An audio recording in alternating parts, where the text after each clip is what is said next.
இன்றைக்கி ஒரு marriage mini vlog பார்க்கலாமா? என்னோட அக்காவோட ஃப்ரெண்டுக்கு மேரேஜ். ஸோ எங்கள் எல்லாரையும் வந்து இன்வைட் பண்ணியிருந்தாங்க. நாங்களுமே வந்து போயிருந்தோம். பொண்ணு மாப்பிள்ளை ஃபோட்டோஸ்லாம் இங்கே ஓடிட்டு இருந்துச்சு. அதெல்லாம் பார்த்துட்டு உள்ளே போய் உட்காந்தாச்சு. கொஞ்ச நேரத்தில் என்ன தனியாக விட்டுட்டு எங்கள் அக்கா அவங்க ஃப்ரெண்ட்ஸ்கிட்ட பேச போயிட்டாங்க. எங்கள் அம்மா வந்து அவங்க அம்மாட்டெல்லாம் வந்து பேச போயிட்டாங்க என்ன தனியாக விட்டுட்டு. நான் என்ன பண்ணுறேன்னு தெரியாமல் உங்களுக்கு கொஞ்சம் வீடியோஸ் எடுத்துகிட்டு பேக்ரவுண்டில் வந்து பாட்டுமே போட்டிருந்தாங்க. அதை கேட்டு உட்காந்துருந்தேன். வேறு என்ன பண்ணுறது, தனியாக விட்டுட்டு போயிட்டாங்களா, இந்த மாதிரி வேலை தான் வந்து பார்த்துட்டு இருந்தேன். முன்னாடி ஒரு ஹிந்து மேரேஜுக்கு போயிருப்பேன். ஸோ அந்த வீடியோ பார்த்துருப்பீங்கன்னு நினைக்கிறேன். அந்த மேரேஜை விட இந்த மேரேஜ் ரொம்பவே வந்து டிஃப்ரெண்ட்டாக இருந்துச்சு. அப்புறம் என்னோட அக்கா வந்துட்டாங்க.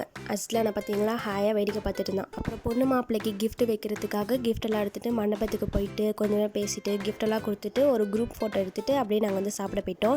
இங்கே எல்லாமே வந்து வெஜிடேரியன் தான். கொஞ்சமாக வந்து வெஜிடபிள் பிரியாணி சாப்பிட்டுட்டு அப்புறம் ஒயிட் ரைஸில் சாம்பார் ஊற்றி சாப்பிட்டோம். ஸ்வீட்டுக்கு பீட்ரூட் ஹல்வா வச்சுருந்தாங்க. டேஸ்ட்டு சூப்பராக இருந்துச்சு. எங்கள் அம்மாட்ட செஞ்சு கொடுங்கன்னு கேட்டிருக்கேன். ஸோ நாங்கள் செய்யும் போது ரெசிபி ஷேர் பண்ணுறேன். அப்புறம் பாயசம்லாம் குடிச்சிட்டு திருப்பி மண்டபத்துக்கு போயிட்டு எங்கள் அக்கா ஃப்ரெண்ட்டு போயிட்டு வரோன்னு சொல்லிட்டு அப்படியே நாங்கள் வந்து கிளம்பிட்டோம். இங்கே நான் போட்டிருக்கிற அபாயா கலர்லேயே வந்து டெக்கோர் பண்ணியிருந்தாங்களா, கொஞ்சம் ஃபோட்டோஸ் வீடியோஸ்லாம் எடுத்துகிட்டு அப்படியே கிளம்பியாச்சு.